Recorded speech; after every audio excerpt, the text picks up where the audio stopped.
Hello and welcome to AidanEyewitness. I'm here in Liverpool city centre. I'm at the Central Library editing this video, which is entitled 17 Construction Projects Set to Change the Face of Liverpool. It echoes my similarly titled video about Manchester, but not all the projects in this one are active and not many of them are high-rise. But I wanted to find some projects that will give a positive impression of development in Liverpool at the moment. Now, we're in the car today, not this one, it's my other one. I had a model of the Batmobile when I was a child. And there is a connection between the Batmobile and Liverpool, which you probably know about. I'll tell you about that later. And here is our first project. I've featured it before. It's on the left as you drive into the city centre from Edge Lane. The boards say, a place for people to come together, a standout 120,000 square foot commercial building.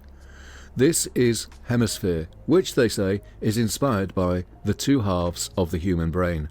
An eco-trailblazer. Here are the visualizations. I think they look good. My only quibble is that the human brain is round, but this building is square.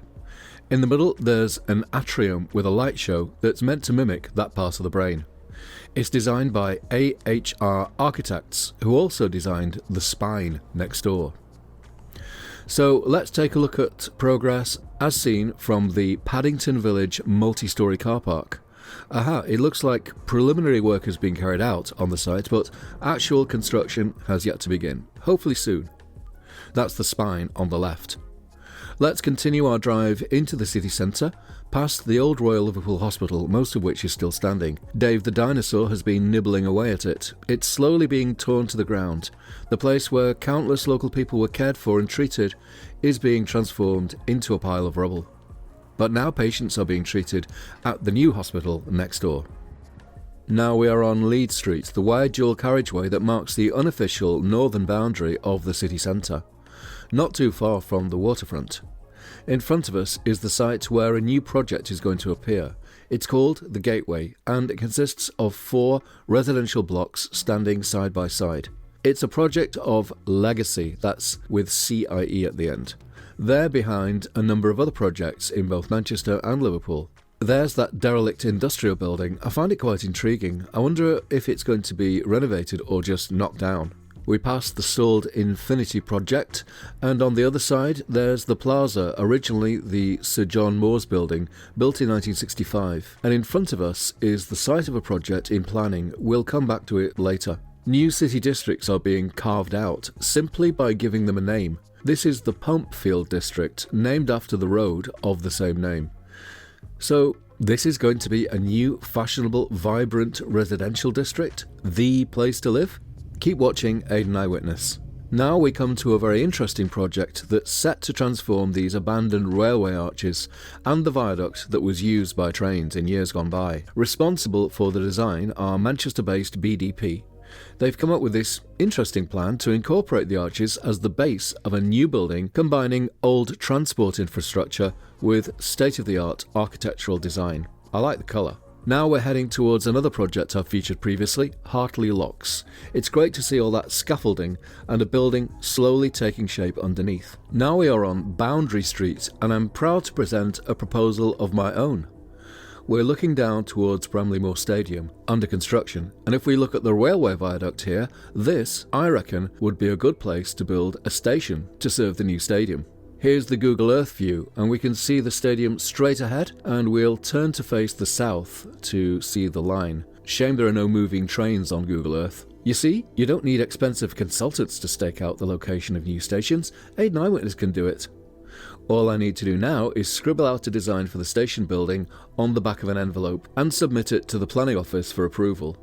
The first construction workers should be on the site by, the back end of next week. Oh well, if only it were that simple in reality. Still, I think more people, rather than just criticising, should come up with their own designs for buildings. All you need is a pen and paper, and in particular, children can come up with some great ideas. We'll stay in the air, this time courtesy of the Cinemaker drone, heading out over the Mersey, with the Bramley Moore Stadium now in its final stages of construction. Next to Salisbury Dock is the six-sided Dockers Clock, or Victoria Tower, completed in 1848. Going from the north, where the stadium stands next to industrial dockland buildings, the drone moves sideways towards the south, and we can study the quays around the stadium. Still quite a lot of work to do there. It's going to make a great place to go walking and cycling, and we'll finally be able to get a nice close view of that unique clock. Now we're moving down past the development area named Central Docks. There are ambitious plans for this area as featured on the boards along Jessie Hartley Way. But when is construction going to start? Standing on Jessie Hartley Way are the buildings Quay Central, that's the smaller residential building, and Park Central, the taller one, both by Romal Capital. Romal Capital are also constructing a new project called Aquitania. It will be an apartment building overlooking the river, with arches intended to mimic the effect of the Albert Dock. We can see it stands right in front of the access road for the Isle of Man ferry terminal. It does a U-turn leading to the ramp, giving access to the ferry. The terminal itself stands at the end of the dock.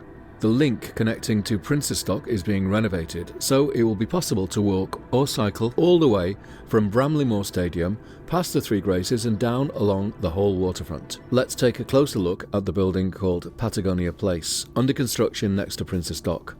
On the left is number 1 Prince's Dock, completed in 2007. To its right, Plaza 1821, and the tallest of the four, the Art Deco-inspired Lexington apartment tower.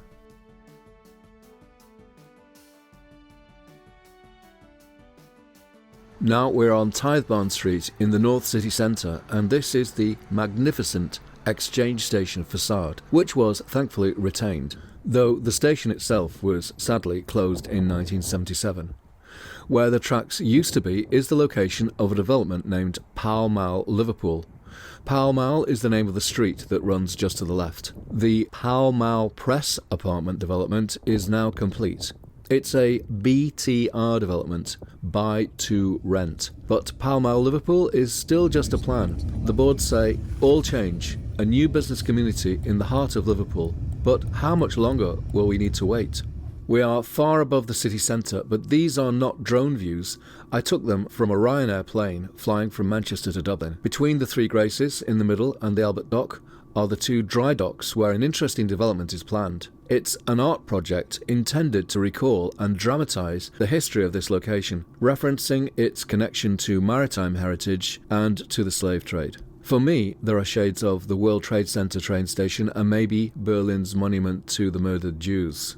It's an innovative use of the Canning Dry Dock. The project is being developed in collaboration with London-based architect Asif Khan and Chicago-based artist Theaster Gates. Oh, and while I remember, what was the connection between the Batmobile and Liverpool? Well, the movie, The Batman, was shot in Liverpool a few years ago. In fact, Cinemaker was part of the support team. This is the 1960s Batmobile from the TV series. This is our next development, seen from the Albert Dock looking across Salthouse Dock. It's called One Park Lane. It's a residential development with a distinctive curved facade and a smaller building next to it. Architects are Faulkner Chester Hall, and it's another development by Legacy. This is how it looked on the 20th September 2023, and in the recent drone footage. It will take up a dominant position on the corner leading to the Baltic Triangle. I'm sure those panoramic windows will afford great sunset views. Next door is the renovation of Heaps Mill, also by Legacy. Looks like there's a lot of work to do on that roof area. The renovation of the interior of the building looks like a big, expensive job to me, but I'm sure it will look good when complete. It's in a great location within the Baltic Triangle. Now we're on the southern end of the Baltic Triangle, and here's another project I featured, One Baltic Square, again by Legacy. It's now partly occupied. Here's how it looked before the brick exterior was applied. Is it just me, or does the cream colour look better than the bricks? They've introduced arches, a nice traditional architectural feature. Going back to 2019, looking from the top of the Anglican Cathedral, I managed to catch the site before development started. There were mostly commercial buildings, soon to be replaced by the steel framework of the new residential buildings. That's how it looked in January 2022, and over 2 years later in April 2024. Today there's more construction going on at the rear. A groundbreaking project is set to appear here, next to this narrow street. It will revive Liverpool St James Station, which was closed in 1917. The new or reborn station will be called Liverpool Baltic. Planning is well advanced. It's not just at the back of an envelope stage, though from this visualization you wouldn't think so. So when will it open? Well, I read on the Liverpool World website it could be the back end of 2028. So how many projects is that now? 16. So where is our final project? We will return to Edge Lane, and there it is. On the left, as we head into the city, it's the Littlewood building, which is awaiting the go-ahead to be converted into a film and TV complex. Coming soon, it says on the boards. Developers are Capital and Centric, who are also renovating Weir Mill in Stockport. I hope it happens soon. It'll be great when it does. We'll finish with some drone views. So that's it, 17 projects, some nearly finished, some under construction, some in planning, one scribbled on an envelope. All of them, in their own way, are set to change the city. I use the word set as it's not certain that all of them will be completed. Keep watching Aidan Eyewitness. As usual, a fair amount of research was required to gather all this information, as well as the lengthy process of editing the script and the video itself. So if you can help me out, then please donate via buymeacoffee.com/AidanEyewitness. Don't forget to like, subscribe, share and comment. Help me to document the changing city for posterity. Vielen Dank fürs Zuschauen und auf Wiedersehen in Liverpool.